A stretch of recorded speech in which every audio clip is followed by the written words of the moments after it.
木木，快签了他，20万签约费，人家马上就打过来。20万，是先还给龙哥的利息，还是先结清发财贷的本金？你个死丫头，敢查我！把手机给我！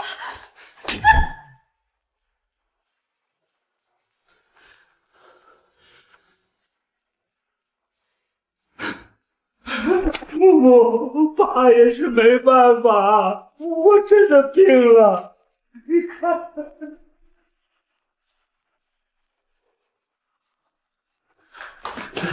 夏木，你要去哪儿？你走了我怎么办？从今天起，我直播间的所有 GMV 都和我自己的人生绑，你1分都拿不到。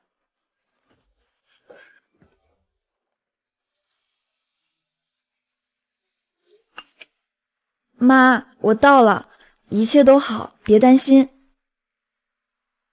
江海市，我来了，我一定要在这里靠自己站稳脚跟。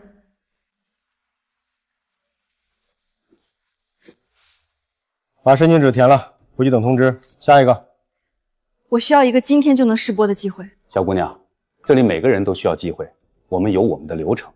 我妈在医院等钱用，我等不了流程。那我也帮不了你，流程就是流程。这是我上个月的直播录屏，3分钟，转化率15%，客单价300。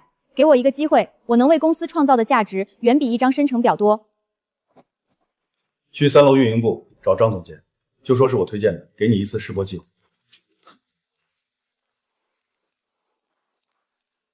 你好，我们是星探，刚才就注意到你了，你的外形条件非常好。谢谢，我不需要。别急着拒绝啊！星耀传媒那种大公司水太深了，我们是专门做个人 IP 孵化的，保证把你打成头部主播。来，扫个码，填下个人信息，我们马上就能给你安排资源。身份证号和手机号是你的。不好意思，我没兴趣。小姑娘，别给脸不要脸，多少人求都求不来的机会。手机拿来，我们帮你填，耽误大家时间。在做什么？关你什么事儿？我们公司在招新人。接安保部，天穹集团总部大楼门前有2人涉嫌以虚假合同进行诈骗，并伴有抢夺他人财物的行为。另外，通知一下星耀传媒的江总，有人在他的地盘上败坏行业名声，我想他会很乐意配合警方调查。误会，都是误会，我们这就走。你没事吧？我没事，谢谢你。怎么会这么像？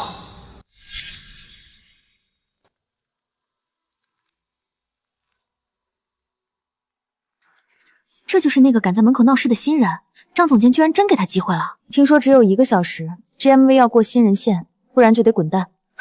怎么可能完成？大家好，我是夏木，今天只有1个小时，我们不聊虚的，只看东西。怎么回事？在线破5000了 ，GMV 3万了，他在干嘛？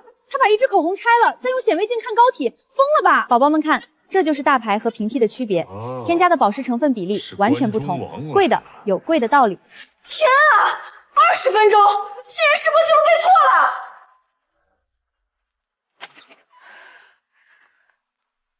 夏木是吧？新来的，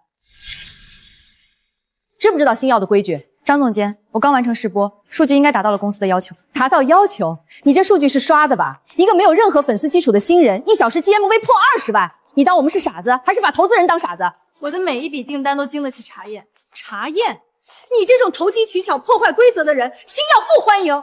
从现在起，你这个月的直播资源全部取消，给我去仓库盘点积压品，什么时候盘完，什么时候再出来。张总监，我手里的这份试播协议是公司法务部邮件确认过的，上面写明，只要 GMV 达标，就能获得新人流量扶持和正式签约合同。您现在单方面违约，并且无故变更我的工作岗位，根据劳动合同法，我可以随时申请劳动仲裁。而且，我想星耀传媒恶意打压新人，以霸王条款逼迫主播做苦力这种标题，应该很容易上热搜吧？而且，我想星耀传媒恶意打压新人，以霸王条款逼迫主播做苦力这种标题，应该很容易上热搜吧？怎么回事？陆总，您来的正好，这个新人数据造假，人品还有问题，我正要按规矩处理他。我刚看了天穹集团投资模型下的后台深度数据，夏目这场直播新客转化率是平均值的2.7倍，用户停留时长超过了公司90%的主播。张总监，如果这是刷单公司能做出的数据，麻烦你把这家公司介绍给我。天苦集团准备出资收购了，这种人才是星耀的资产，不是给你拿来打压的，明白吗？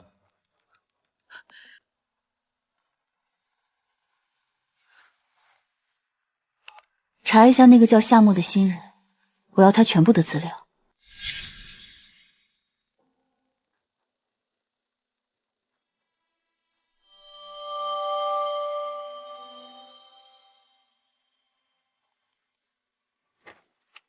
雅茹姐，您找我。那个新来的夏沫，你跟他熟吗？不熟不熟，他刚来，分在 C 级资源池，跟我们不是一个级别的。不过今天他闹的事儿倒是听说了。小地方来的野心倒不小，挺会抱大腿的。陆泽远他从来不多管闲事。就是，谁不知道陆总是天穹集团的太子爷，眼光高着呢。我看那丫头就是故意在陆总面前演戏，想一步登天。雅茹姐，您一句话，我找几个姐妹。用不着，帮我盯着他。他见了什么人，下了播去哪儿，尤其是跟陆泽远有没有私下接触。雅茹姐，您放心，别说私下接触，他一天喝几杯水我都能给您记下来，保证办得妥妥的。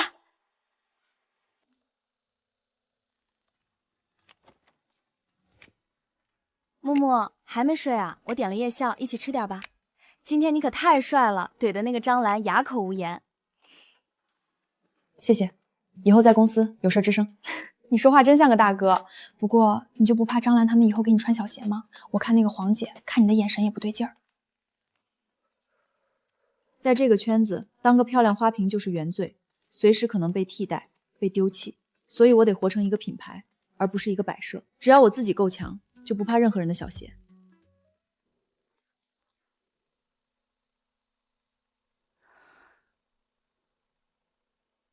公司接到举报，对部分新入职主播进行突击诚信背景审查。夏沫，你的简历上写着有丰富的头部店铺运营经验。根据公司合规要求，请在明早9点前提供相关劳动合同、社保缴纳记录或个人所得税完税证明。如果无法提供有效证明，公司将视为简历欺诈，即刻解除合同，并向全行业通报，永久封禁。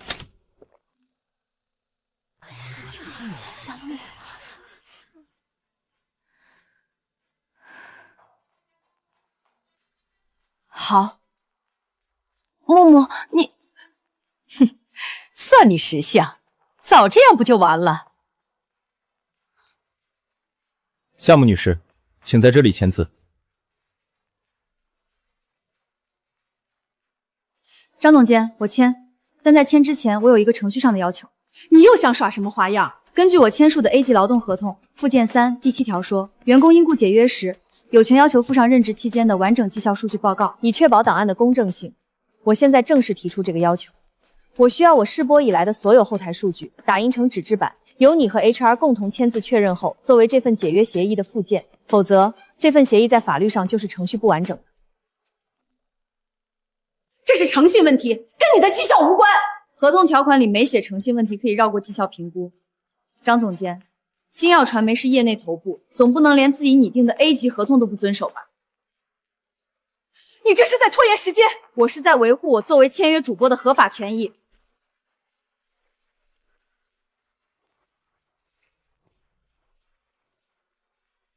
我听说有人需要绩效数据报告。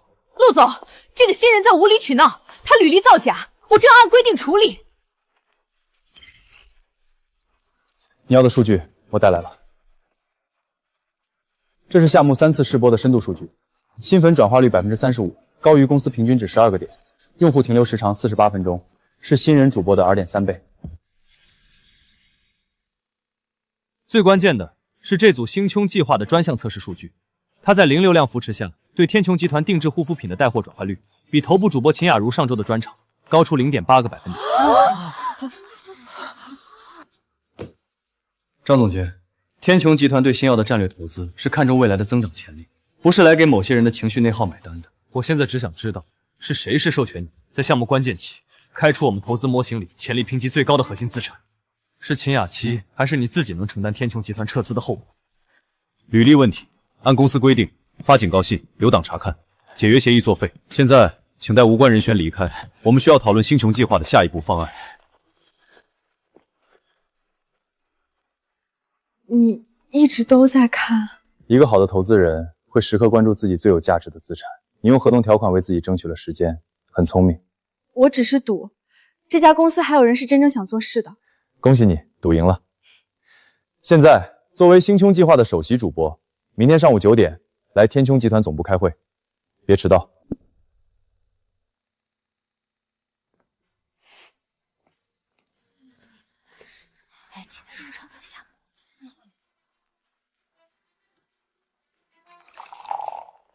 真是麻雀飞上枝头了，履历造假都能让天穹集团的陆总亲自下场来保，现在直接空降星穹计划，以后数据还不是想怎么填就怎么填？可不是嘛，我们辛辛苦苦熬夜复盘，不如人家关系硬。木木，别听他们胡说八道。一个 KL 被黑粉追着喷，难道要一个个对喷回去吗？有那时间，不如多卖2单货。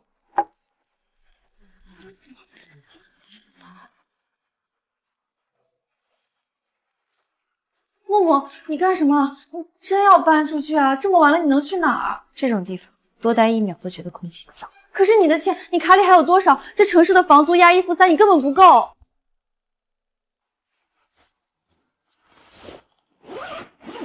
没关系，天桥底下也能开播。木木，放心，我饿不死。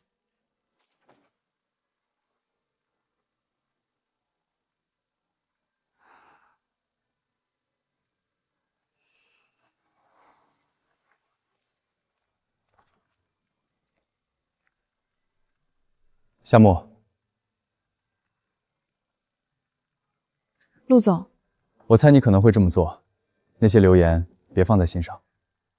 我正好有套公寓空着，之前投资的，离公司不远，你先过去住，总比待在这儿强。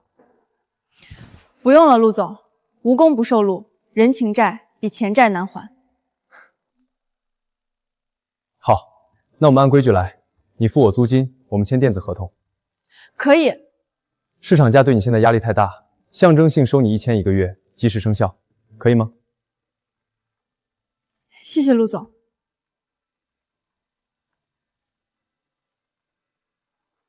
刚刚在楼下那么说，是怕你有压力。其实这不完全是我的私人房产，星穹计划有人才保护条款，我已经启动了紧急预案，给你申请了一套集团的备用公寓，安保和私密性都是最高级别。你住在这里，既安全也名正言顺，租金就当是直接付给集团的资产管理部了。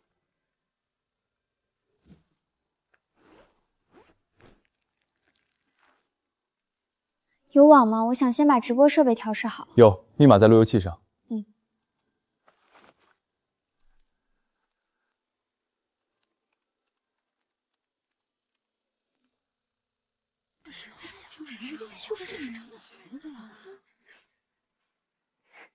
张总监，您看，这不是天穹集团的总部大楼吗？听说顶层公寓不对外出租，只给集团高管住的。人家现在是 S 级项目的人，住的当然不一样，也不知道是项目厉害还是陆总厉害。张总监，这事都传遍了，说他靠着陆总直接住进天穹集团的公寓了，这下咱们可真动不了他了。公司内部不许传这些没根据的八卦，影响多不好。不过，空穴不来风。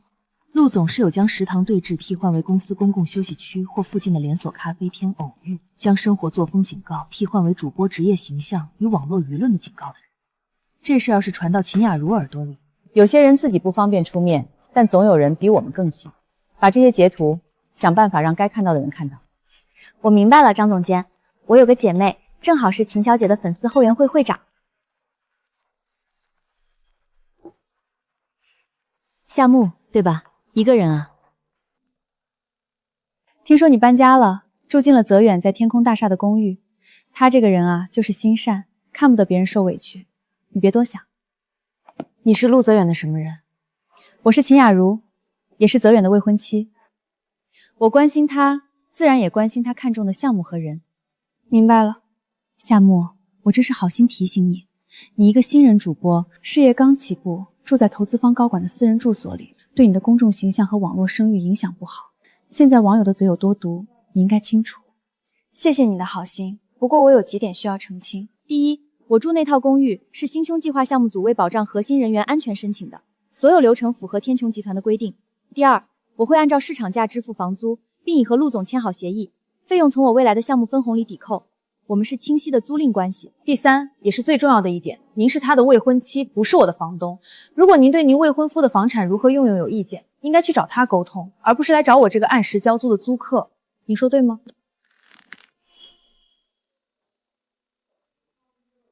我还有工作，失陪了。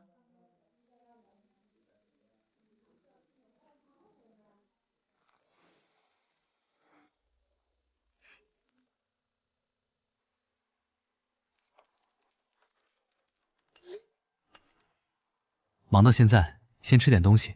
这家健康餐不错，别累坏了。记账成功，饭已收到，钱转过去了，谢谢陆总。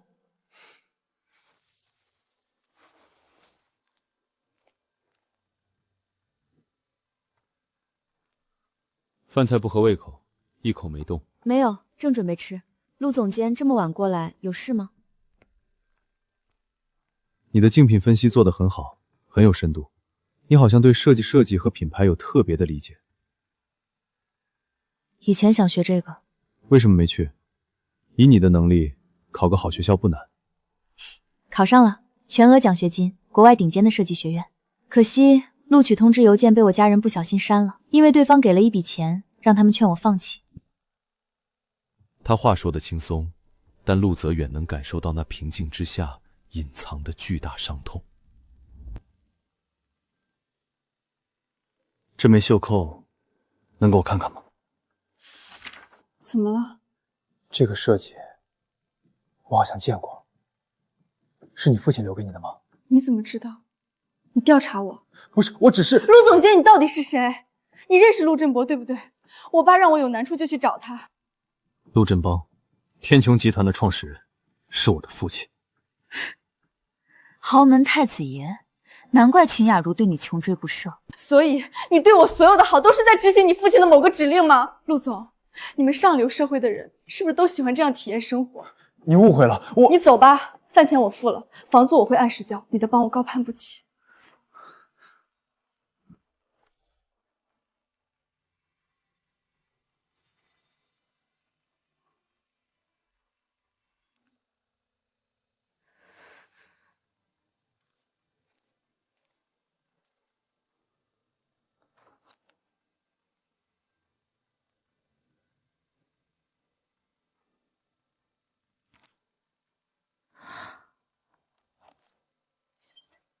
密码会是什么？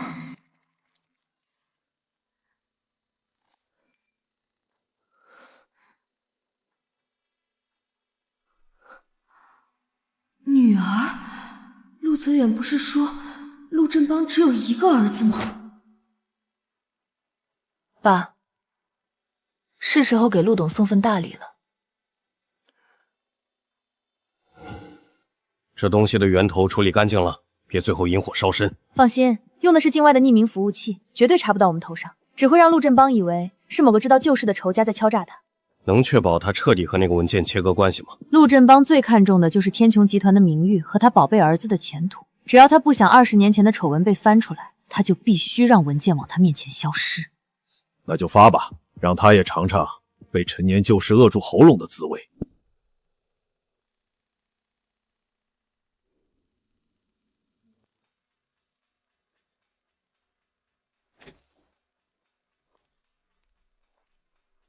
爸，这么晚了还没休息？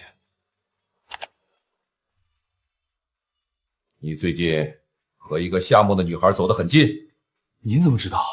我不管你怎么知道的，立刻离她远一点。她家不简单，你不要被她骗了。骗？爸，你根本不了解她，她是我见过最坚强、最干净的女孩。她家有什么不简单的？她当年以第1名的成绩拿到国外顶尖设计学院的全奖保送名额。结果被他那个混账养父为了几万块钱，偷偷删掉了他的确认邮件和所有申请档案，是他养父毁了他的前程。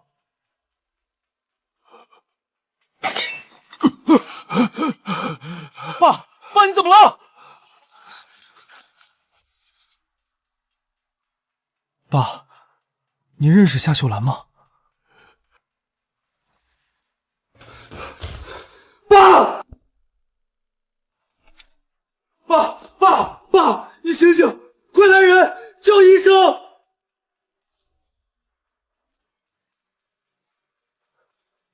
爸，您感觉怎么样？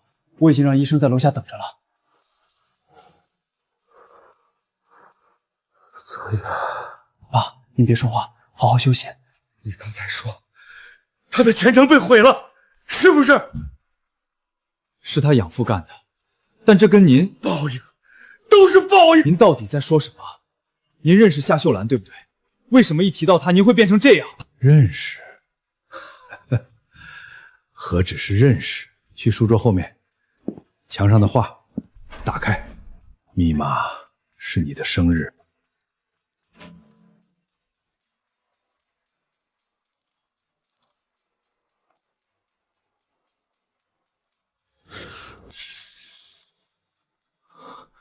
这就是夏秀兰。为了天穹集团，我牺牲了她，也牺牲了我们本该有的一切。牺牲？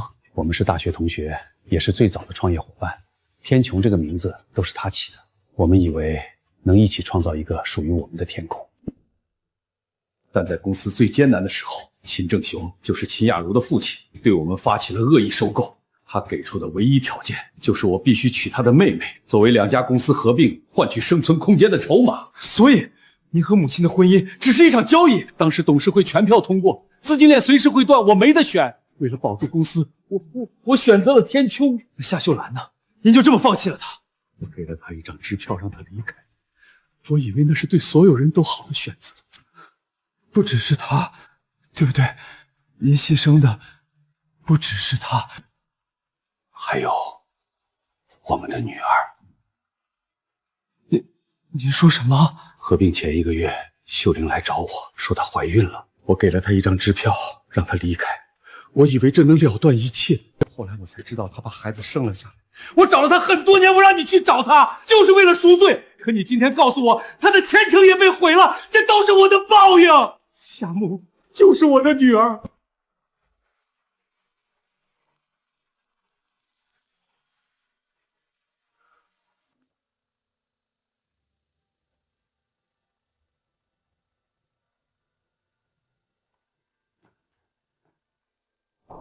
我要告诉她。不行，泽远，你不能。她有权利知道真相，知道她是谁，知道我们是什么关系。你站住！你以为这只是家事吗？你自己看，这是今天下午匿名发到集团所有董事邮箱的。秦正雄，他已经把刀架在我们脖子上了。一旦这份报告全文曝光，天穹团的股价会立刻崩盘，我们正在谈的欧洲并购案会彻底泡汤。这不是名声的问题，是天穹集团的生死存亡，几万员工的饭碗，我们陆氏几代人的心血都要毁于一旦。所以呢，就为了这些，让他继续什么都不知道，让他继续当一个被所有人蒙在鼓里的小主播。泽远，就当是为了我，为了这个家，给我一点时间，让我处理好，先不要告诉他，好吗？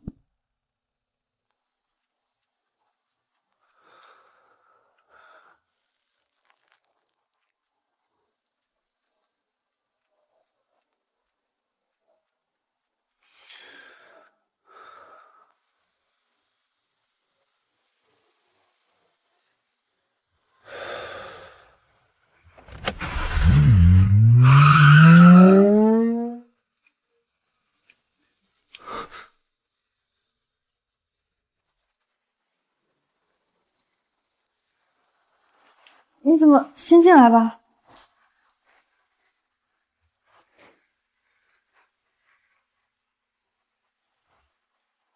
到底出什么事儿了？你这个样子像是公司要破产了。夏木，我有件事儿必须告诉你。你先别说，让我猜猜。你这么晚来，一脸世界末日的样子。天穹集团的创始人陆振邦是你父亲对吧？而且他认识我妈妈夏秀兰，对不对？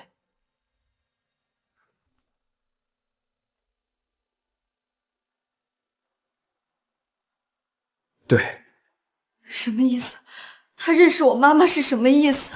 星木，我父亲陆振邦，他不仅仅是认识你妈妈，他们当年在你母亲嫁给你养父之前，他们……所以你是我哥哥，同父异母。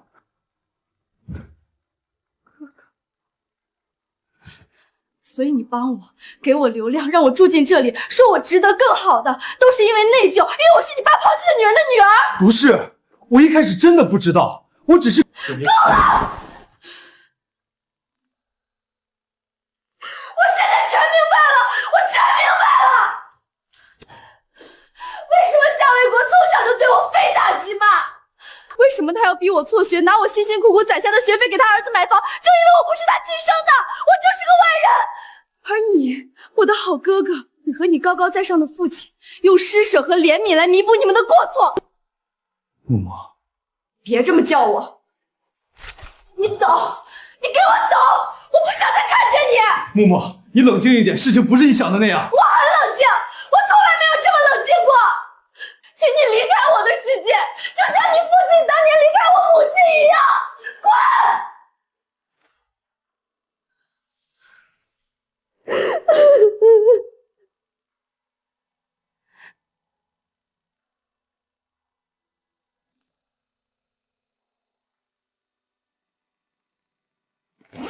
夏木，你不能倒，你倒了，就真的什么都没有了。木木，你没事吧？你的脸怎么白得像纸一样？没事，昨晚没睡好。要不你请个假吧，看你这样子，硬撑着会垮的。我没事，真的。今天的样品还很多，开始吧。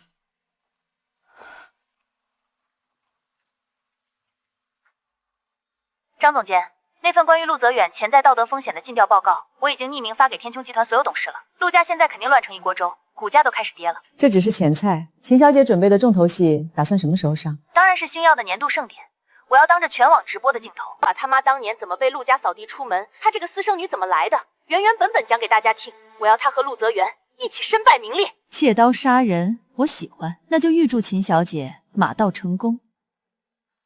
还是张总监您高明，让秦雅茹去当这个出头鸟，咱们坐收渔翁之利。等夏目彻底倒了，他手上的星星圈……一个没背景、没履历的野路子，真以为有几分姿色就能一步登天？他能爬多高，我就能让他摔多惨。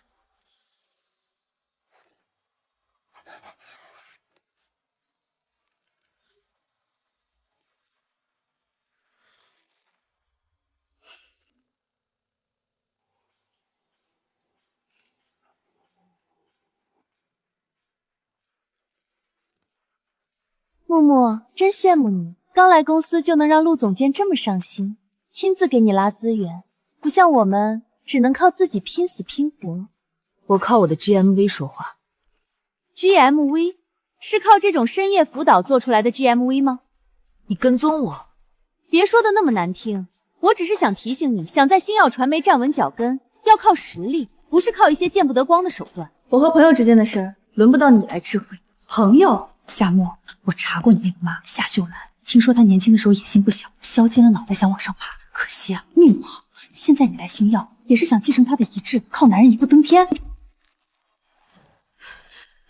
给我闭嘴！怎么被我说中痛处，恼羞成怒了？靠着陆总监的关系拿到资源，现在还想动手？你这种靠脸上位的货色，跟你那个想走捷径的妈，真是一模一样的下作。你再说一遍。不说，你和你妈都是想靠男人上位的贱骨头。打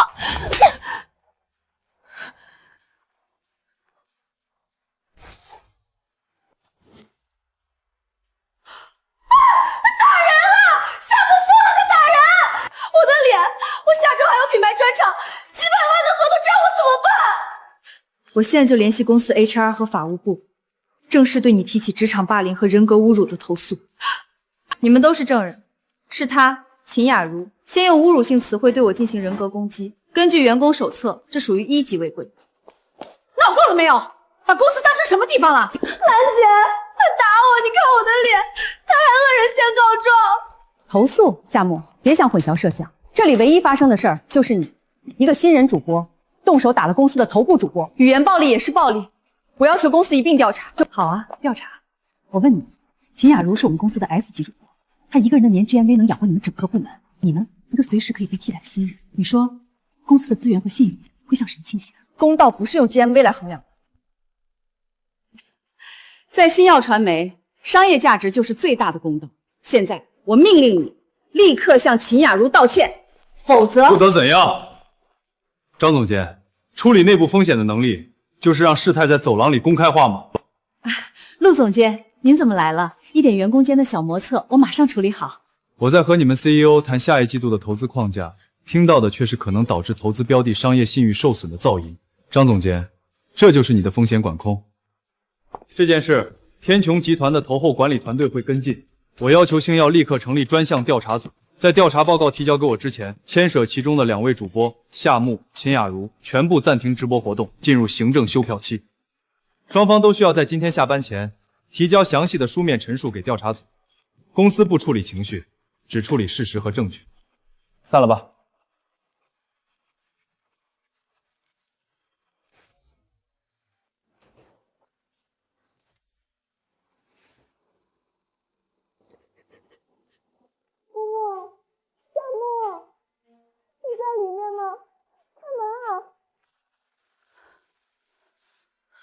我看你一个人从公司出来，魂不守舍的，我怎么喊你都不理，担心死我了。公司群都炸了，你看，不仅是停播通知，他们把那些截图都传开了。我看到了。这怎么办啊？秦雅茹就是故意的，现在全公司都知道了，都在说你。说我是私生女，对吗？木木，这件事我母亲没有错。他才是受害者，我不会因为别人的错误就觉得抬不起头。可是陆总他当众宣布暂停你的工作，他是不是也信了秦雅舒的话，要跟你撇清关系？他不是要撇清关系，那是为什么？因为他是我同父异母的哥哥。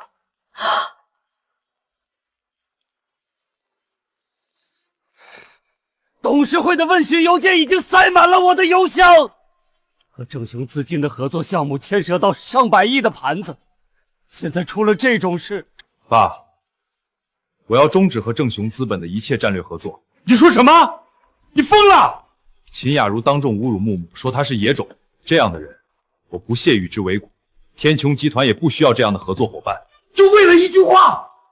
陈正雄那个老狐狸，你这么做是想让天穹集团的股价明天就跌停吗？我们会被他撕碎的。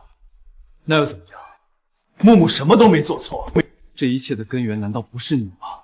如果你当年对他母亲负责，会有今天的局面吗？错的是你。当年的错你没有承担，现在我来。明天我会正式向秦家提出终止所有合作，这件事我一个人扛。泽远，你今天来就是为了说这个？你知不知道，你和雅茹的联姻是我们2家集团战略绑定的关键？关键，这关系到天穹集团和正雄资本未来5年超过500亿的战略合作框架。你说解除就解除，把董事会和资本市场当成什么了？我今天来只为一件事。秦雅茹小姐在星耀传媒当众用最恶毒的语言公然侮辱夏木和他的母亲，一个在公开场合肆意攻击他人、毫无道德底线的人。我不认为她有资格成为我的妻子，更不配成为天穹集团未来的女主人。就为了一个底层的主播，你疯了！你这么做是想让天穹集团的股价明天开盘就跌停吗？我的个人生活不是商业交易的筹码。如果秦家非要用商业利益捆绑，我不介意向媒体和董事会说清楚我们解除婚约的真正原因。看看资本市场是对一段失败的联姻感兴趣，还是秦小姐的品行更感兴趣？你这是在威胁我们？我只是在陈述一个决定。联姻协议的终止函，天圈的法务部明天会正式发出。陆泽远，你不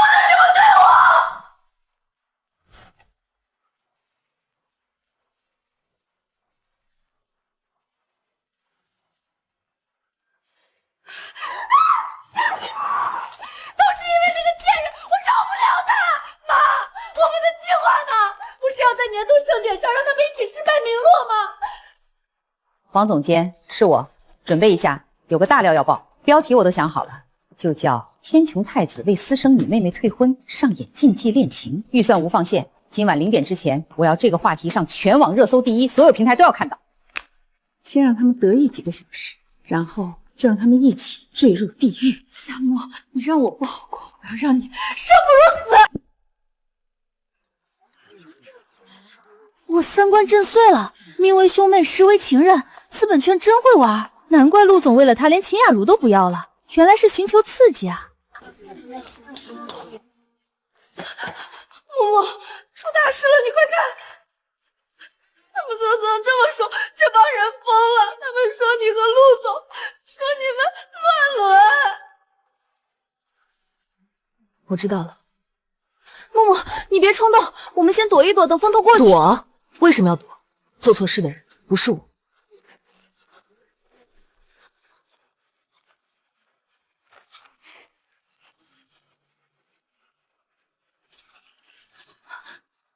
大家好，我是夏木。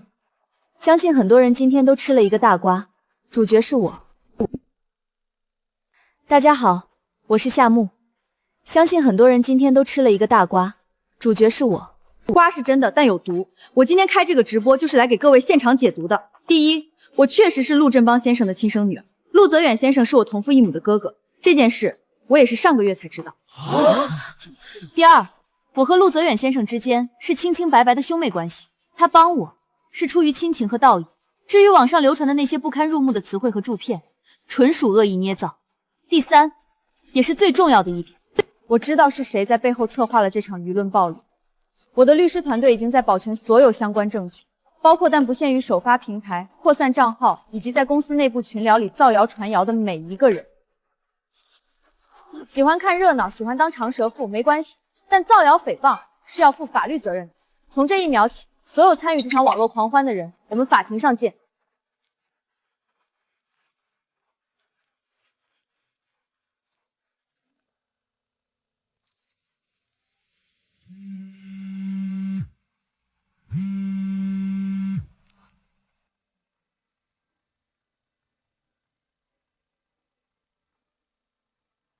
样品放桌上，签收单自己拿。我是来应聘的。夏木，刚在星耀传媒开完个人发布会，现在就来我这儿找工作，全程的 MCN 都把你拉黑了吧？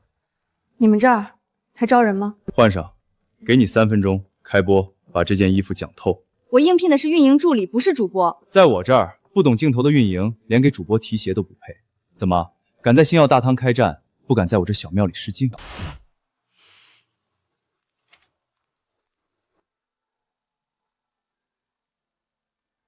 可以开始了。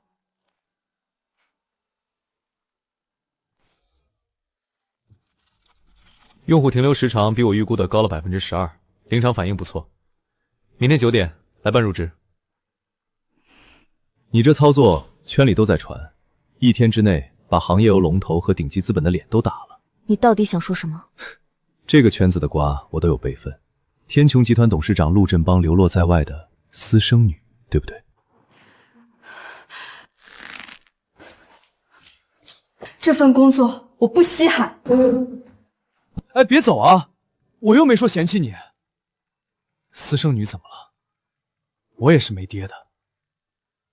我们这种人想活下去，就得比别人更狠。同是天涯沦落人，用不着问那么多。明天9点，带上你和星耀的劳动合同解除证明，迟到1分钟，这个月的全勤奖就没了。江总，我刚被全行业拉黑，净身出户。你说的合伙人是需要签竞业协议，还是只需要签劳动合同？你以为我是在做慈善？你在星耀的最后半个月被恶意调到午夜场，流量池被锁死。但就在这种情况下，你某场直播的第37分钟，因为一个即兴互动，用户停留时长和下单重化率出现了一个异常峰值。这种逆风翻盘的控场能力是数据喂不出来的天赋。我投的是这个。至于你那个哥哥陆泽远，他能护你一时，但能护你一辈子吗？你总得靠自己杀出来。所以，我来你这儿就不怕我是个比秦家更狠的恶人？你是，但你坏在明处，规则摆在桌上，不像有些地方，嘴上全是扶持和机会，背地里却只想让你跪着去乞讨流量。哈哈哈，好，说得好。夏木，欢迎加入白夜虎鱼。我让助理把入职文件给你，你带回去看。明天我们正式开始。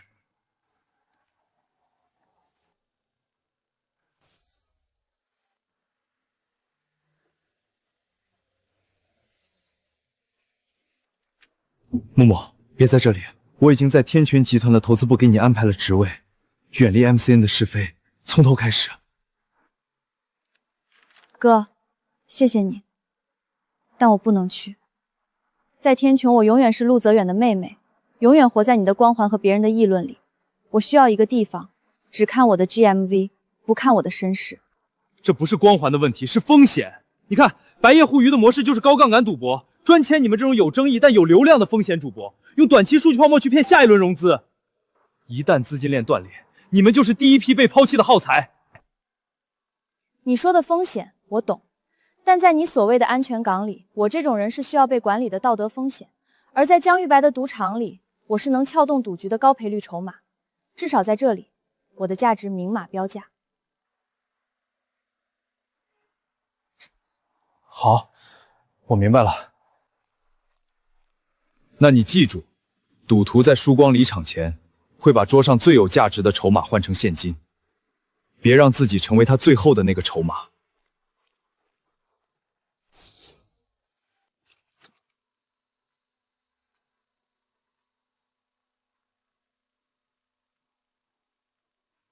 决定了。我需要一份正式的劳动合同。当然，白夜互娱从不亏待自己人。你母亲的身体还好吗？医药费够不够？不劳江总费心。我不是在费心，我是在解决问题。我个人借你1万，无息，解了燃眉之急，你才能安心做事。无事献殷勤，非奸即盗。江总，你这份好意背后价码是什么？我得先问清楚。你这活得也太小心翼翼了。在这个世界上，天上不会掉馅饼，掉下来的多半是陷阱。好，那我们就明码标价。个人借款合同写清楚借款金额、还款方式，无利息。签了，钱马上到账。我江玉白做生意，童叟无欺。你为什么要帮我？不只是因为我能帮你赚钱吧？你对秦家似乎很了解。因为我们有共同的敌人。什么意思？秦雅茹的父亲，正雄资本的董事长秦正雄。10年前，我父亲的公司准备上市，秦正雄是他的合伙人。上市前夜，秦正雄设计陷害，用职务侵占和窃取商业机密的罪名，把我父亲送进了监狱，然后非法吞并了我们家全部的产业。他想利用你来对付秦雅茹，甚至是整个秦家。夏沫，如果有一天有人要毁了你，你会怎么办？如果是别人，我就跟他死磕到底。死磕？你拿什么跟他们磕？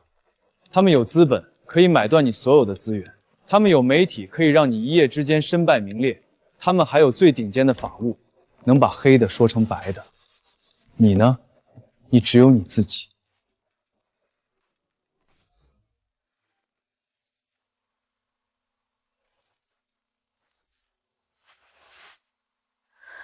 他们有资本，有媒体，有法务。你呢？你只有你自己。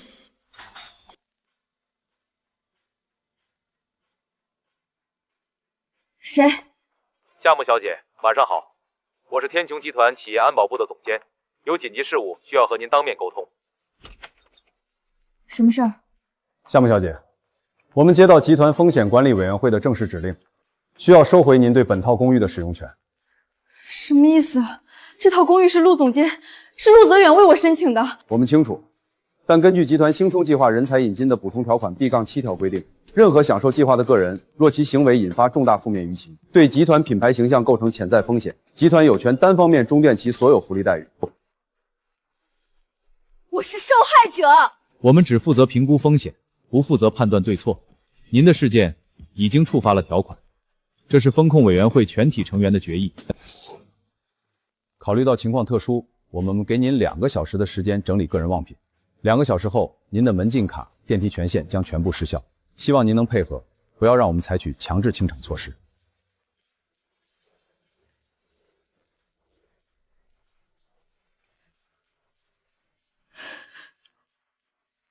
江玉白说的对，他拿什么跟他们？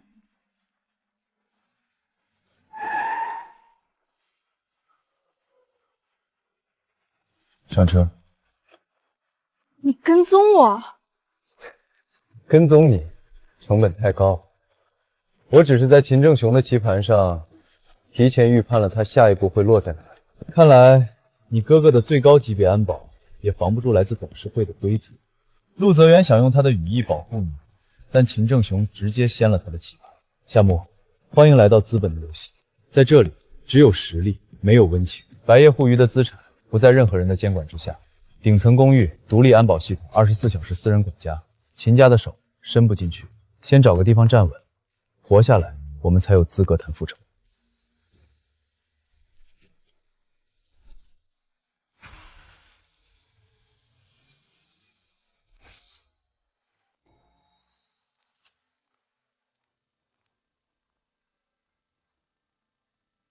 随便坐，密码是你生日，以后这里就是你的安全屋，也是你的战场。你为什么要帮我？我说了，我们有共同的敌人。你是对付秦家最锋利的刀，我只是给你提供一个刀鞘。我不想我们的关系里掺杂说不清的债务，这不健康。很好，我也不喜欢做慈善。那就按商业规则来，这间公寓市价月租6位数，我把它作为启动资源投资给你，作为回报，你需要为白夜互娱创造价值。怎么创造？直播，我会给你新的账号、新的团队、新的选品。我们签一份对赌协议，3个月 GMV 做到3000万，这间公寓的使用费就此2清，超出的部分我们按比例分。怎么，怕了？你不是要在资本的游戏里活下来吗？这就是第一关。我接了，但在开始之前，我得先去办一件事。什么事儿？回星耀传媒，拿回属于我的东西。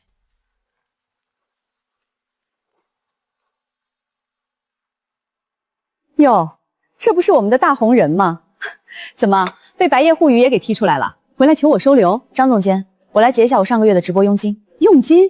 你公然在公司大厅闹事，严重违反主播行为手册，给公司造成了极大的负面影响。公司没向你垒旁就不错了，你还想要佣金？我所有的直播场次和数据后台都有记录，按照合同扣除平台和公司分成，我应得的税后收入是78423块。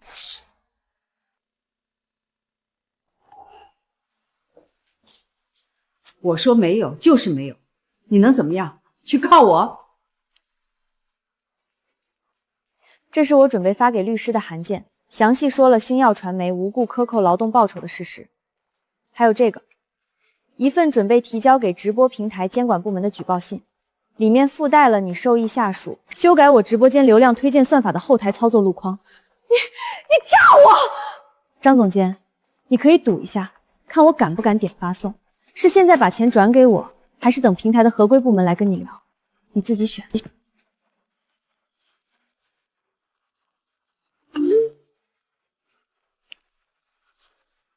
多谢张总监，希望你以后做事也能这么有底气。默默，你真的拿到了？你这是干嘛？谢谢你之前帮我代班，我这个人不喜欢欠着别人。好好干，别让人欺负了。我走了。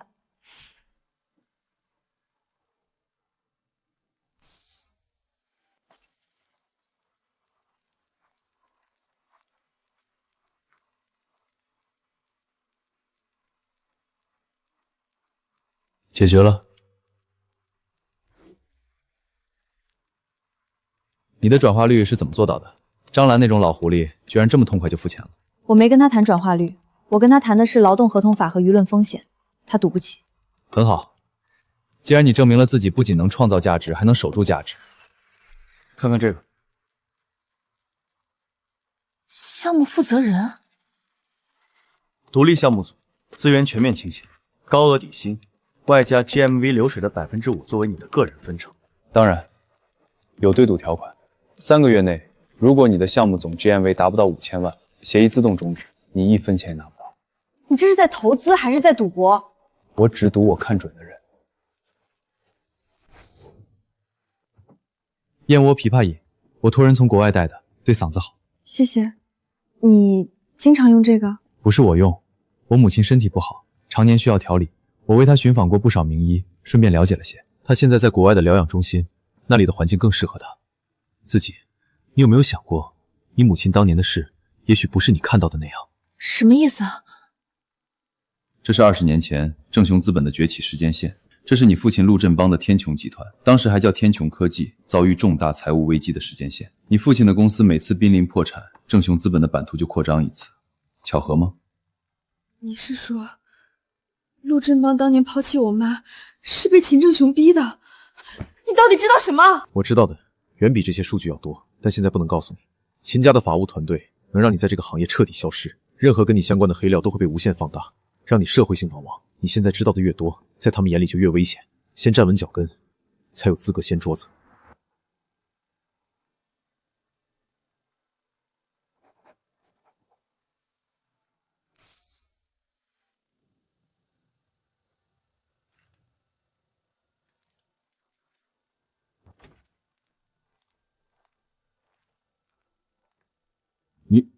你怎么来了？我来问几件事。坐下说吧。当年你和我母亲分开，是因为秦家，对吗？是，我对不起你母亲，当年是秦家逼我。怎么逼你？秦雅茹的父亲秦正雄，当年他掌握着我们天穹集团初创期融资的关键渠道，他手里有我父亲的把柄。什么把柄？我父亲在公司起步阶段，为了盘活资金，有过一笔不合规的民间移资，秦正雄手里有全部的证据。如果我不娶他指定的亲戚，天穹集团就会因为非法集资的罪名被立案调查，我父亲会身败名裂，甚至坐牢。如果我不娶他指定的亲戚，天穹集团就会因为非法集资的罪名被立案调查，我父亲会身败名裂，甚至坐牢。我再问你最后一件事。你说，江玉白他的父亲跟秦正雄有什么关系？你怎么会认识江玉白？他是我的老板。离他远一点，那个人满心都是仇恨。为什么？因为他父亲的公司当年就是被秦正雄设局恶意做空，最后被构陷欺诈，破产清算。他父亲受不了这个打击，不久就过世了。所以江玉白接近我，拉拢我，给我挽信，都是因为我是陆振邦的女儿，是他用来报复秦家的一颗棋子。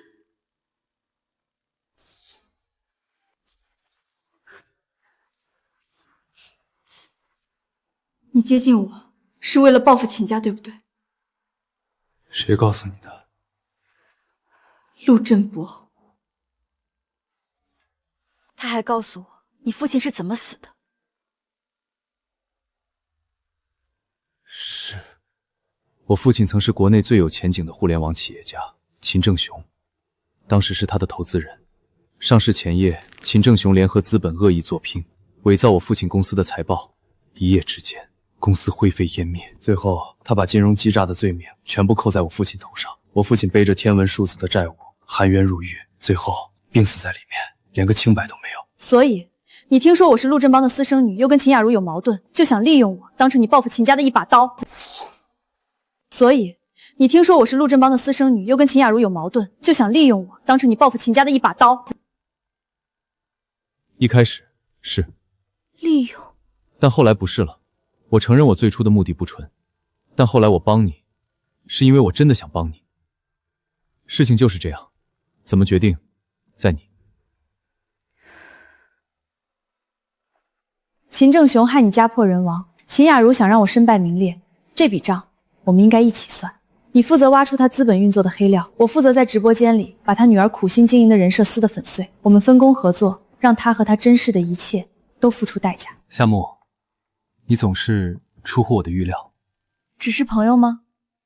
先当盟友，以后再说。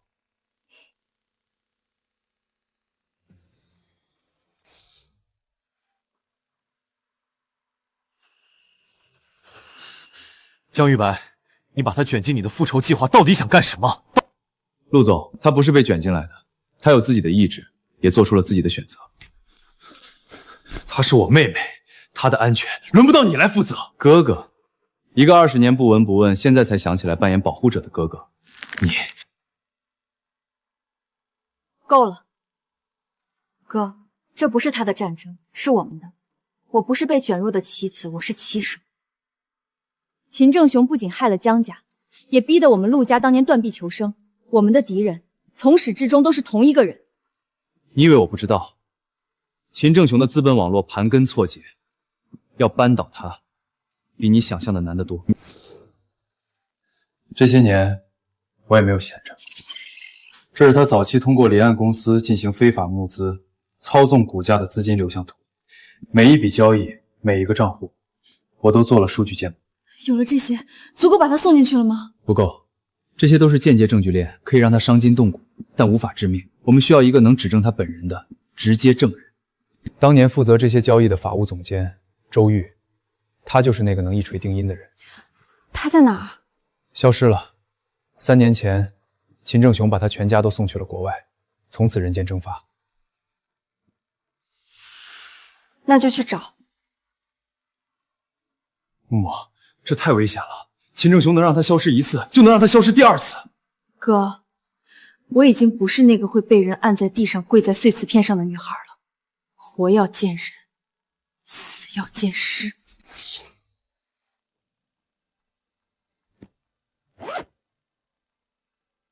计划就这么定了，我先回去，动用天穹集团的资源，从线上追踪高志明家人的痕迹。我马上联系瑞士那边。哥，路上小心。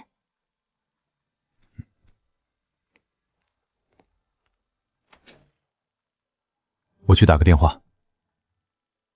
我也开始工作。江总，不好了，全网都在发我们公司的负面。秦正雄动手了。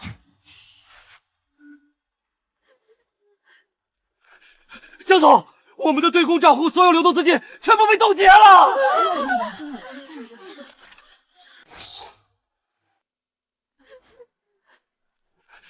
江总，我们的对公账户所有流动资金全部被冻结了。5年，我花了5年才建起来的一切，他们只用了5分钟。夏沫，这是秦家冲着我来的，你没必要被拖下水。走，我们的创业才刚刚开始，我这个合伙人怎么能走？现在全都没了，我们已经出局了。账号封了，可以再注册；钱没了，可以再赚；信誉毁了，我们可以用实力打回来。但你江玉白这个人，还有我夏沫的带货能力，才是我们真正的本钱，这是他们封不掉的。秦正雄越想让我们死，我们就越要好好活着。江玉白，你想认输吗？不想。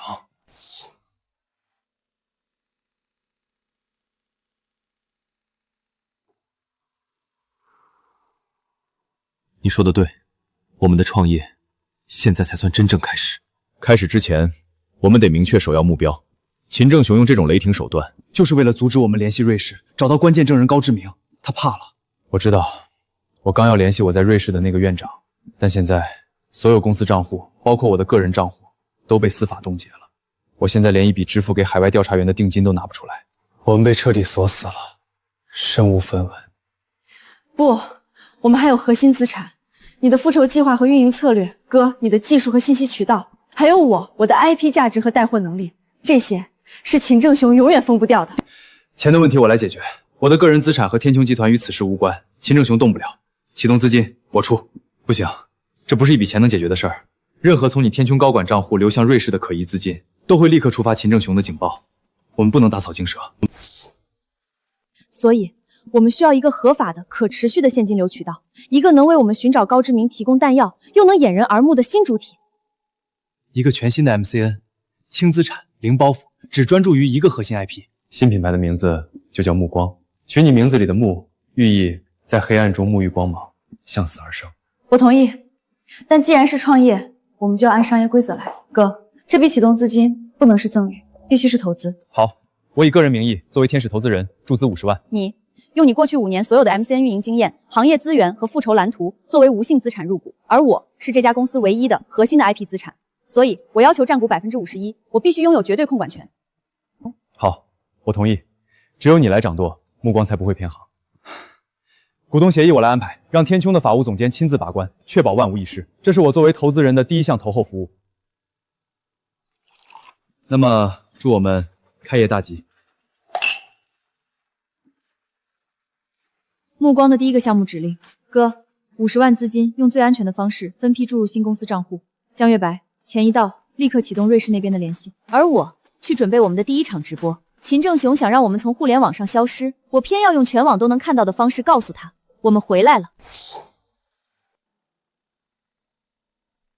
瑞士那边现在是上午，院长应该在办公室，我这就联系他。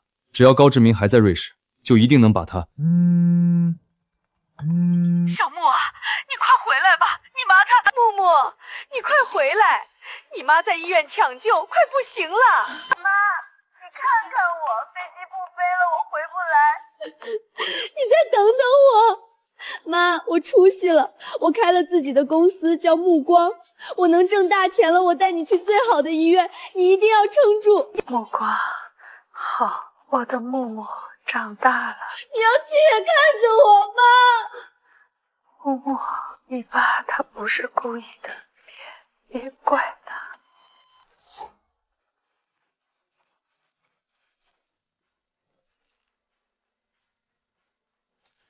默默，我妈的。寻找高志明的事先别停，保持联系。走，我送你去机场。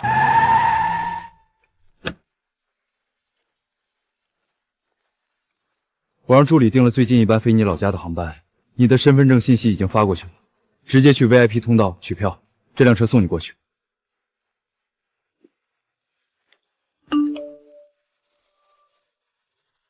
哥，我不能。钱你先拿着应急，不够随时给我打电话。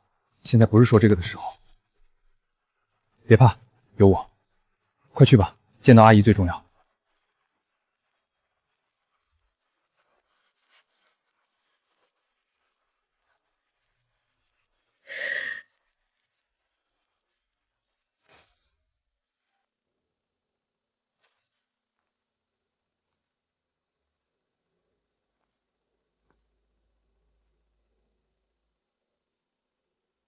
他说你爸他不是故意的，他到底做过什么，值得我妈用最后一口气替他求情？我恨了他这么多年，难道都是错的吗？夏木，看着我，有些答案现在追问只会更痛，你得先站稳。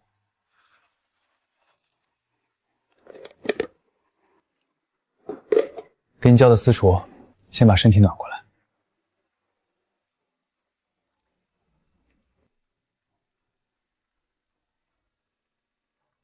公司瑞士那边有我盯着，现在喝汤。圈里人都说你江玉白是吃人不吐骨头的资本鲨鱼，为了赢不择手段。他们还说我为了签下某个头部主播，直接用黑料逼走了他整个团队。差不多，也没说错，以前的我确实是那样。我父亲的公司被秦正雄恶意做空，家破人亡。从那天起，我的世界里就只剩下一件事：复仇，摧毁他，是我活着的唯一意义。在这个行业里，想要拥有和秦正雄抗衡的力量，就必须比他更狠，更没有底线。我以为我会一直这样下去，直到把他彻底踩在脚下，或者我自己粉身碎骨。直到我遇见你，你让我觉得这个世界上除了摧毁，原来创造也很有意思。比如创造一个叫目光的品牌，看着它一点点发光。夏木，以前我以为复仇是我的一切，但现在我才明白，你才是比复仇更重要的事。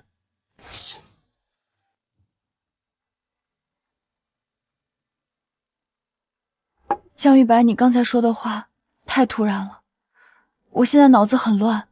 我们现在最要紧的是找到高志明。我知道，但光找到他可能不够。秦正雄能让他消失一次，就能让他永远闭嘴。我们需要一张秦正雄无法预料的底牌。夏沫，那张牌就是你。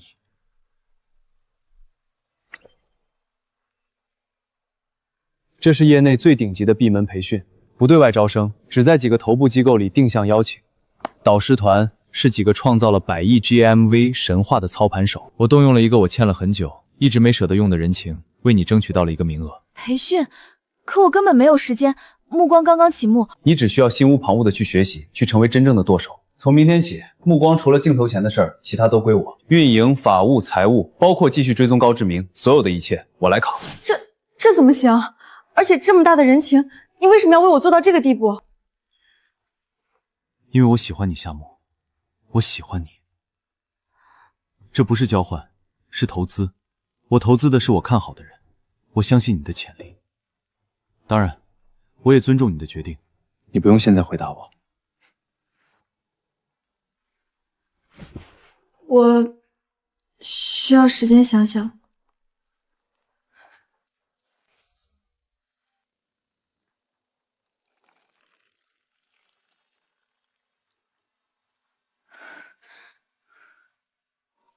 爸，还要等到什么时候？夏沫那个贱人现在是百业互娱的合伙人，江一白把所有资源都砸在他身上，他们要是真做起来了，迟早会查到当年的事儿。一次行政查封只够让他们伤筋动骨，要除根就要动用刑事手段。刑事？上次都没能把他怎么样。上次是打草惊蛇，这次是精准捕杀。我已经让技术团队的人在他们的数学寮里埋好了一份大礼。什么大礼？一份完美的刷单炒信数据模型。明天我会让平台的朋友配合，瞬间给百业互娱注入海量虚假流量和订单，把他们的 GMV 推到一个异常夸张的高度。然后举报信会准时递到经侦总队，人证物证俱全，罪名是商业欺诈，涉案金额巨大。真的能把他送进去？只要进了刑事程序，就算陆家想捞人，也得脱层皮，判个几年，足够他这辈子都翻不了身。一个有案底的废物，就再也构不成威胁了。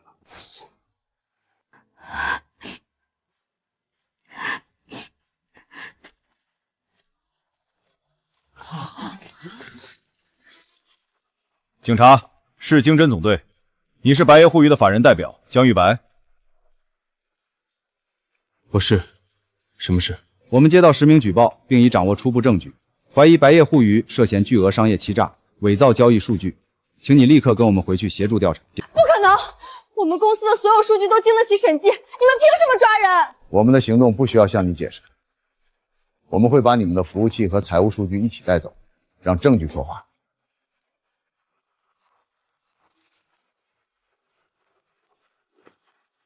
夏沫，别怕。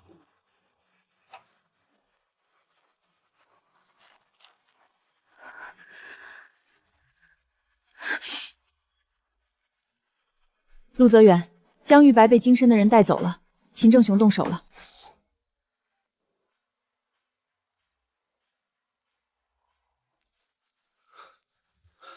木木，怎么回事？你都听到了，秦正雄动手。我立刻去托关系，问问情况，看看能不能……没用的，他既然敢动用精深，就堵死了所有私下解决的路。那你想怎么办？我要告他。不是告秦正雄，现在还告不动，我要告市监局，告他们程序违法。你要打行政诉讼？这他们是依据一封匿名举报，在没有立案通知和法院许可的情况下，直接查封了我们的服务器和对公账户，这严重违反了行政强制法第10条。不打这场官司，我们就永远被他们捏着。只有在法庭上堂堂正正的赢一次，才能真正打断他的手。我明白了，律师的事你别担心，我认识国内专做行政诉讼的顶级律师团队，我马上联系。律师费？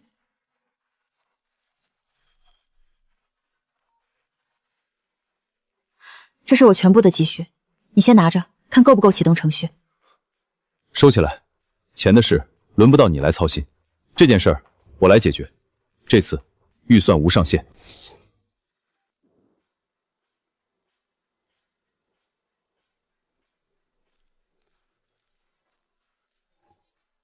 方律师10点到，你准备的怎么样了？诉状和证据链初稿都好了。这些谁准备的？我，有问题吗？没问题，证据链完整，诉讼请求清晰，特别是你引用的行政强制法关于比例原则的条款非常精准，比我们所里很多实习律师做的都好。他当年拿到了国外顶尖设计学院的全奖保送名额，可惜为什么没去？以你的天分，不该如此。养父把我的录取通知书藏了起来，后来家里又欠了债，需要我打工还钱，就彻底错过了机会。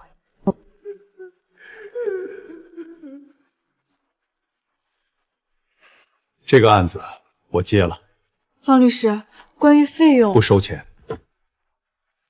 为什么？几年前我有个客户，也是个很有才华的年轻人，他的初创公司就是被正雄资本用类似的手段扼杀的。我输了那个官司，我不希望再看到有才华的年轻人被资本用这种方式踩在脚下。开庭前，我需要你再补充一份市市场监管局与正雄资本的关联证据。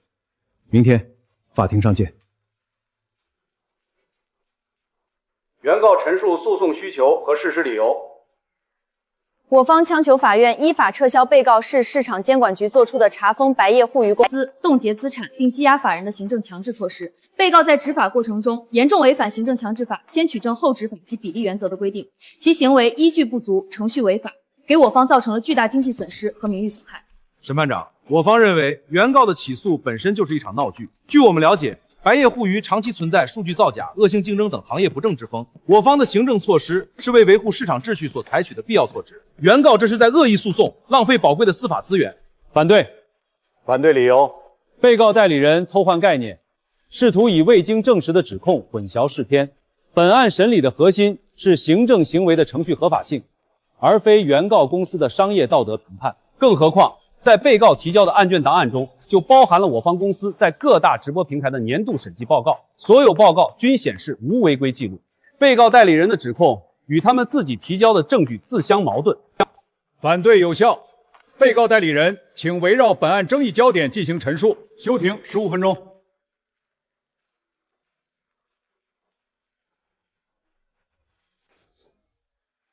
现在继续开庭。被告代理人，你方是否还有新的证据或陈述，以证明你方行政行为的程序合法性？审判长，我方认为，执法的最终目的是为了维护市场秩序。本庭审理的是程序，不是目的。既然被告方无法就程序合法性作出有效辩护，本院将依法作出判决。经审理查明，被告市市场监督管理局在对原告白叶互娱的调查过程中存在执法程序重大瑕疵。依据《中华人民共和国行政诉讼法》第70条、第74条之规定，本院判决如下：一、撤销被放市市场监督管理局对原告白叶互娱作出的行政处罚决定书；二、责令被告于本判决生效之日起10日内，通过官方渠道向原告公开赔礼道歉，消除影响。本判决为终审判决，闭庭。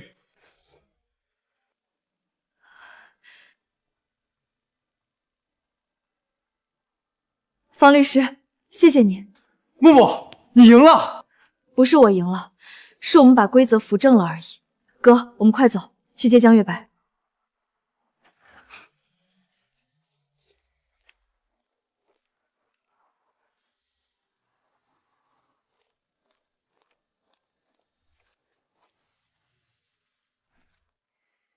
你请的律师？嗯。夏木，我这条命算你救回来的。别说傻话，先看看这个。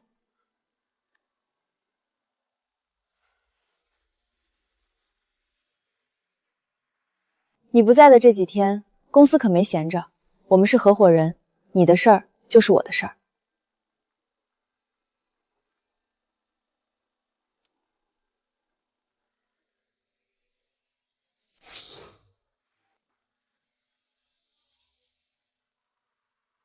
这次胜诉，加上你被无辜羁押的经历，让白叶互娱成了全网最受同情的复仇者。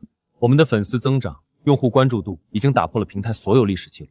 这是同情钱，这是流量，是秦正雄亲手递给我们的最锋利的武器。我们的反击就是把这些流量全部变现，不是为了钱，是为了打一场让他再也爬不起来的舆论歼灭战。我计划明晚8点开启回归直播，主题就叫真相与新生。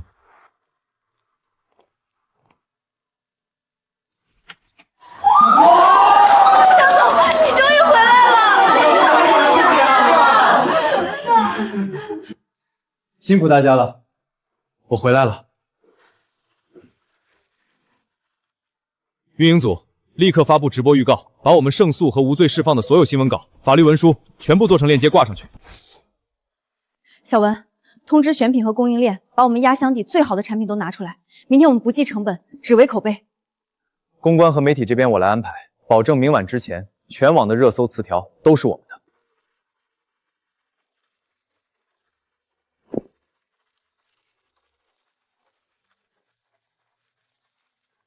在里面的时候，我每天都在想，如果你没有出现，我现在会在哪里？别想如果。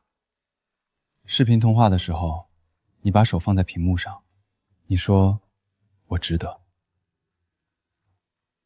你当然值得。那现在呢？我出来了，自由了。现在你就在这里，我们也终于可以在一起了。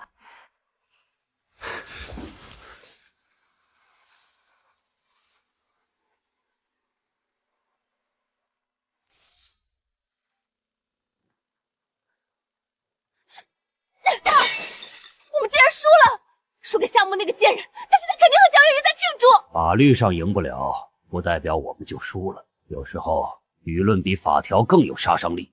爸，你的意思是？我让你查的夏木和陆振博的关系，确定吗？当然确定，她就是陆振博的私生女。当年的事，您不是也知道吗？很好。通知公关团队准备好通稿和证据链，这次预算无放线。夏木的励志人设一崩，粉丝和品牌方都会跑光，白夜会议就靠他一个人撑着，他倒了公司也就完了。今晚0点全网推送，我要他24小时内全网社死，永不翻身。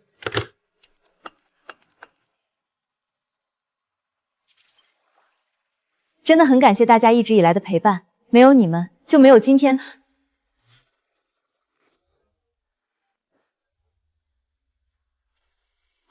少姐，今天的直播就到这里，谢谢大家。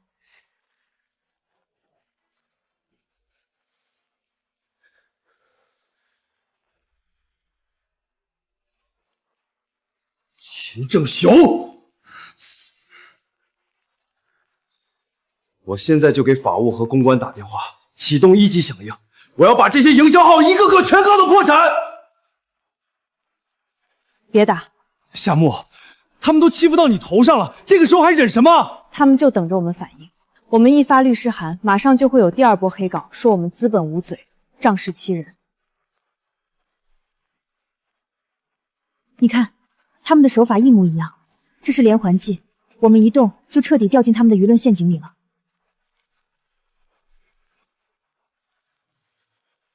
那我们怎么办？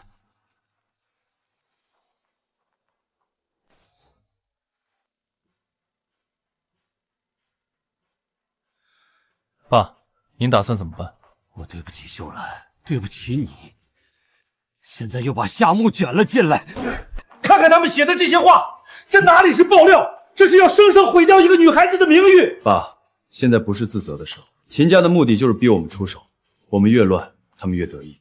夏木和江玉白那边已经决定先静观其变。静观其变？让他一个人承受这些，我做不到。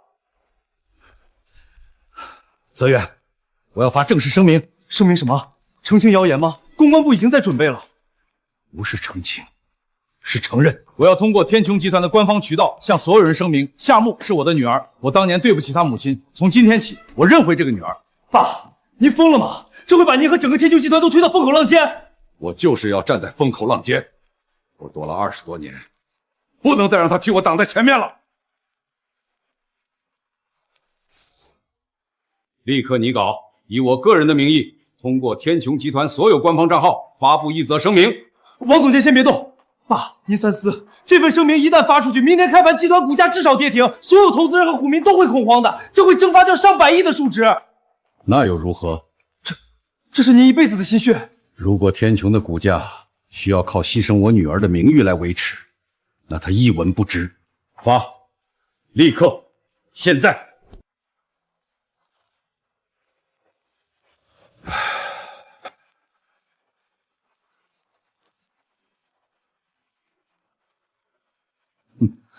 陆振邦，这次我看你怎么收场。秦总，您看，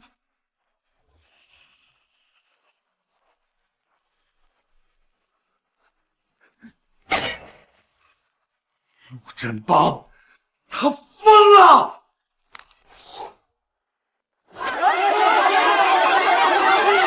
家快看，这就是热搜上那个天穹集团的私生女夏木，小三儿的女儿还有脸来上班啊！看够了就让开。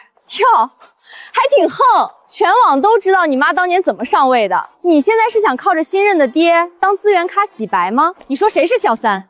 热搜上都报了，天穹集团的官方声明，你自己没看吗？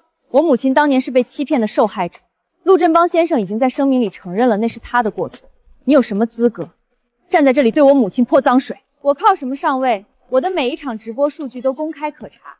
倒是你 ID 正义小野马，在3个平台发布了17条针对我的诽谤内容，单条最高转发超过5000。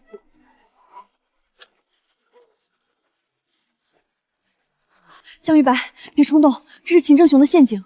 陷阱是引诱我们主动去打一场没有胜算的舆论战，他们现在是直接上门堵人，扰乱公司经营，性质已经变了。我们不是主动攻击，是正当防卫。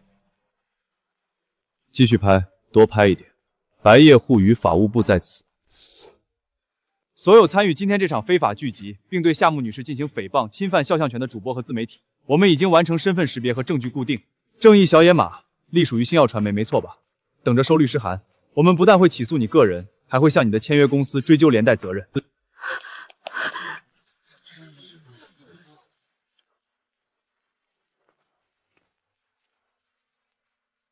你刚才很勇敢。我没有退路了。陆振邦认了我，全世界都知道了我的身份，我现在只能往前冲。我陪你。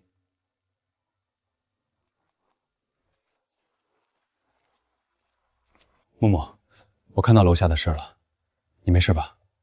哥，我没事。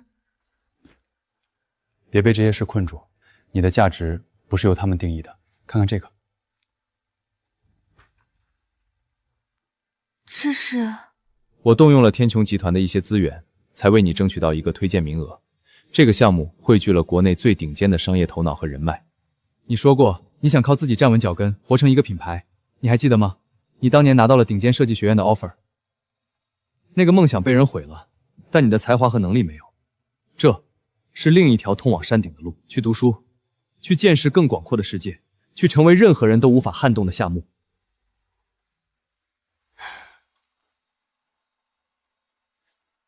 好，我去。这个项目的往届学员名单，不是独角兽公司的创始人，就是顶级资本的继承人。而我的全部履历只有一个直播账号。你的晚星品牌现在是业内公认最具成长性的个人 IP。你备考期间，白夜护鱼的 S 级运营团队会全面接管，从内容矩阵到供应链优化，我们负责让它的价值持续拉升。你的唯一任务就是赢下这场考试。天穹集团的市场情报中心和行业数据库也会对你无条件开放，你需要任何数据和案例支持，随时可以调取。这不是帮助，这是用2家公司的核心战略资源为我一个人铺路。你们为什么要赌在我身上？因为你是我妹妹，因为你是我喜欢的人。既然是投资，总得有个商业计划书。你打赢官司那天，我就让团队开始准备了。我知道，你很快就需要一个新的战场。江玉白，如果我输了呢？那就证明这所学校配不上你，我们再换一个，哈佛、沃顿，随你挑。夏木，我不是在等你功成名就，我等的只是你。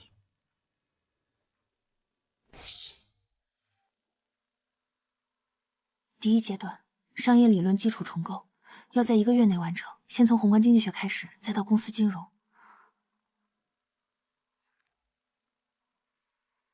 昨晚的直播流量曲线有个异常变动，复盘报告还没给我。还有双11预售的坑位费合同，法务那边确认过最终版本了吗？我得……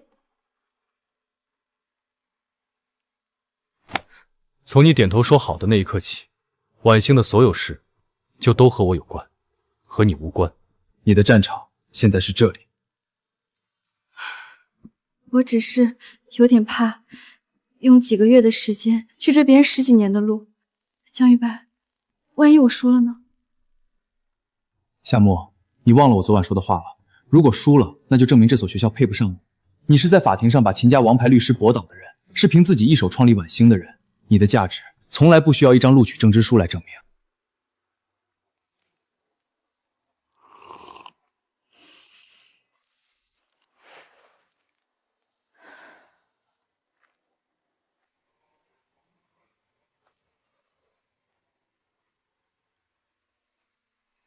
他将要去一个更广阔的世界，面对最顶尖的挑战，而我会在这里为他守住一切，等他光芒万丈。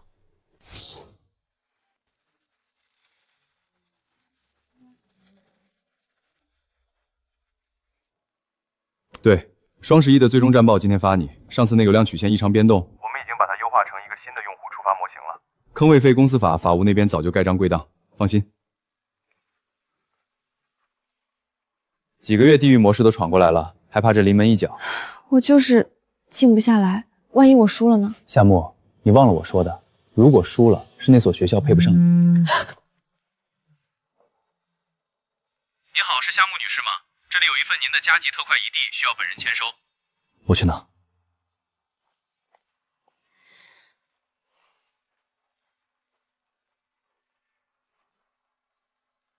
拆啊！我手抖，不敢。我陪你。录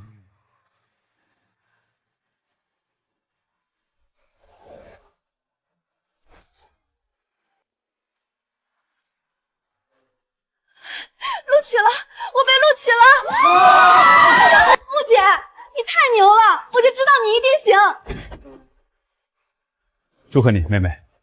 哥，谢谢你。这是爸早就准备好的礼物。他说他相信你一定能考上。爸，陆董他最近身体怎么样？好多了，他听说你考上了，高兴的让医生把他的降压药都给停了。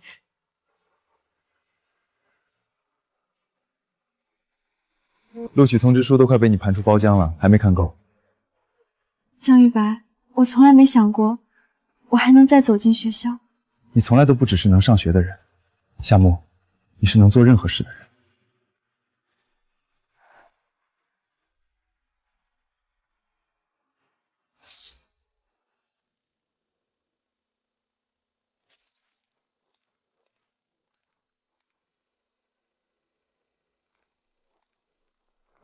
木木，我看到了新闻，你拿下了国家认证，还是全国第一，我为你骄傲，真的，也更觉得对不起你。陆董，我不怪你了。你叫我什么？我暂时还叫不出口爸，但我不恨你了，真的。够了，有这句话就够了。你跟你妈一样倔，当年我们刚创业，所有投资人都说做原创品牌是死路一条，烧钱没回报。可他不听，非要坚持，说那是他的心血，是必须要做成的事。我妈最近身体不好，因为积劳成疾，你有空去看看她吧，或者至少把当年的话说清楚，她应该得到一个解释，而不是一笔补偿。好，我会的。木木，你已经走得很好，以后要走得更好。爸，我以你为荣。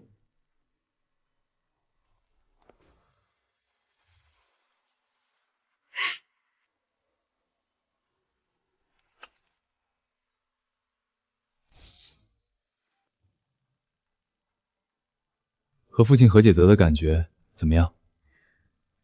像心里一块压了很久的石头，终于搬开了，虽然还是有点别扭。慢慢来，你们有的是时间。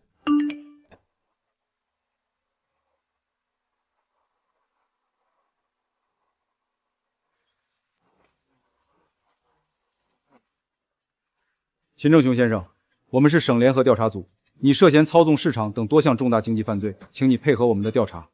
你们有什么证据？我们已经掌握了你通过海外加密服务器进行非法交易的完整数字证据链，以及10年前与江氏集团恶意并购案相关的关键证据。你们凭什么抓我爸？你们知道他是谁吗？放开他！请你不要妨碍公务。喂，王叔叔，我爸他……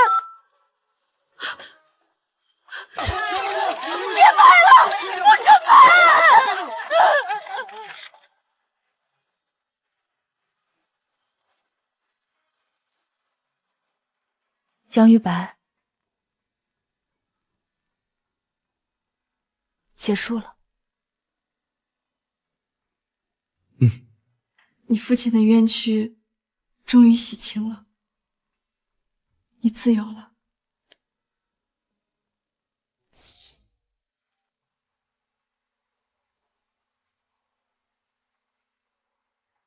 秦正雄倒了，他用非法手段吞并我父亲公司的罪证都被查了出来。可是我爸回不来了，他一生的心血也回不来了。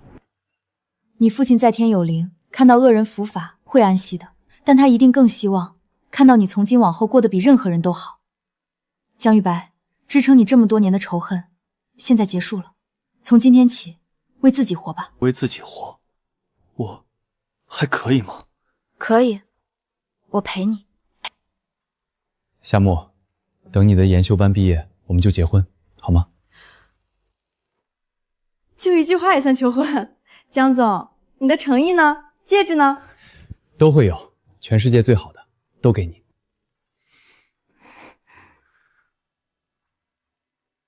我等你。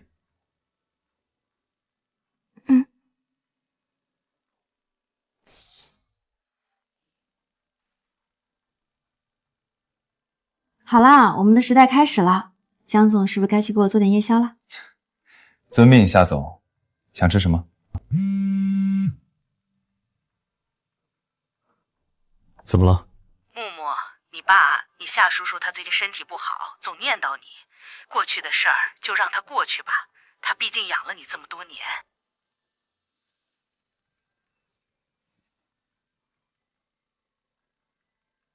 我妈让我原谅夏卫国。你怎么想？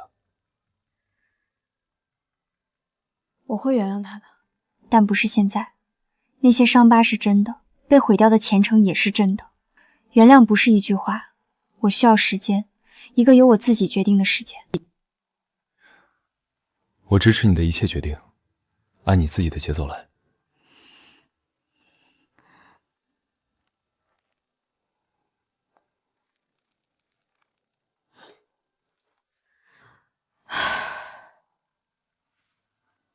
好了，过去了。过去了。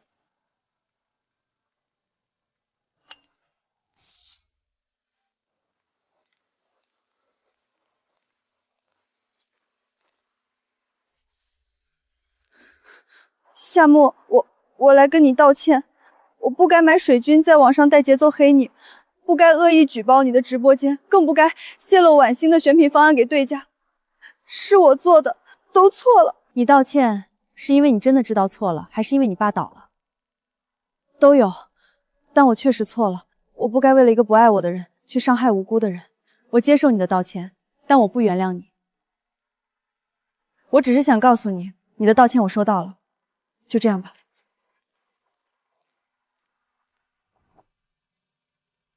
他还有脸来，早干嘛去了？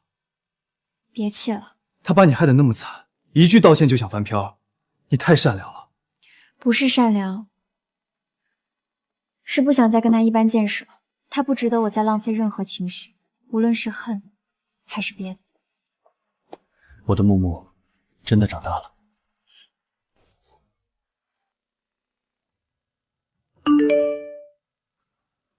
手机。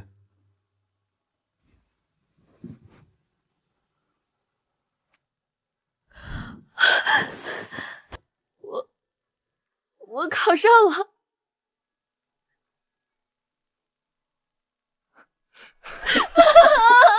我就知道你可以。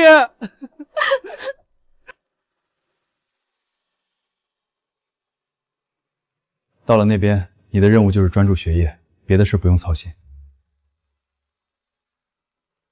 哥，这是学校附近的高档公寓，我预付了1年租金，安保和私密性都是最高级别。这张卡没有额度限制，别让我的妹妹在外面吃苦。1年太久了，我答应过我妈过年要回去的。预付1年是省去你续军的麻烦。再说，从首都飞回来过个年也就几个小时，家里的事儿有我。哥，谢谢你，还有你，谢谢你们一直都在。我本来就是你哥。我不是，但我以后会是。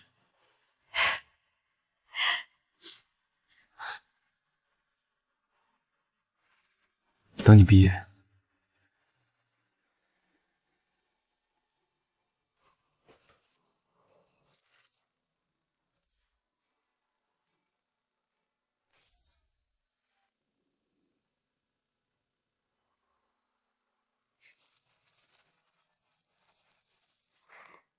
欢迎回家，夏总。只是去国外拿了个品牌战略的学位，怎么回来感觉公司都快不认识了？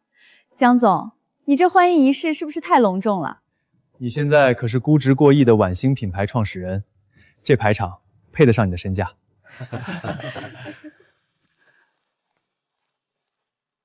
爸，回来就好，回来就好。我走之前去见了夏秀兰，我妈。她的身体好多了，她说过去的事儿都过去了，她想见你一面。她真的愿意见我？她说人这辈子太短，恨不动了。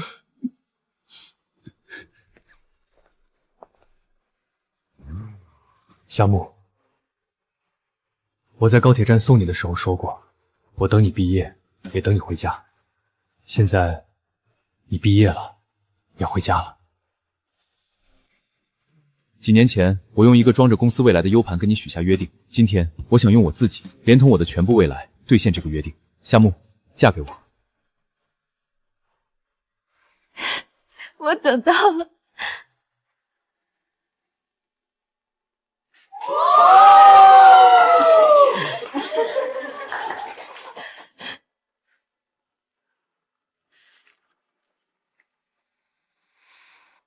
我一直留着它，这是我第一次靠自己把一场直播的 GMV 做到破万的数据报告。它提醒我，无论命运把你抛到哪里，无论流量和资本的游戏规则多么复杂，你都必须靠自己找到那个能让你站起来的数据。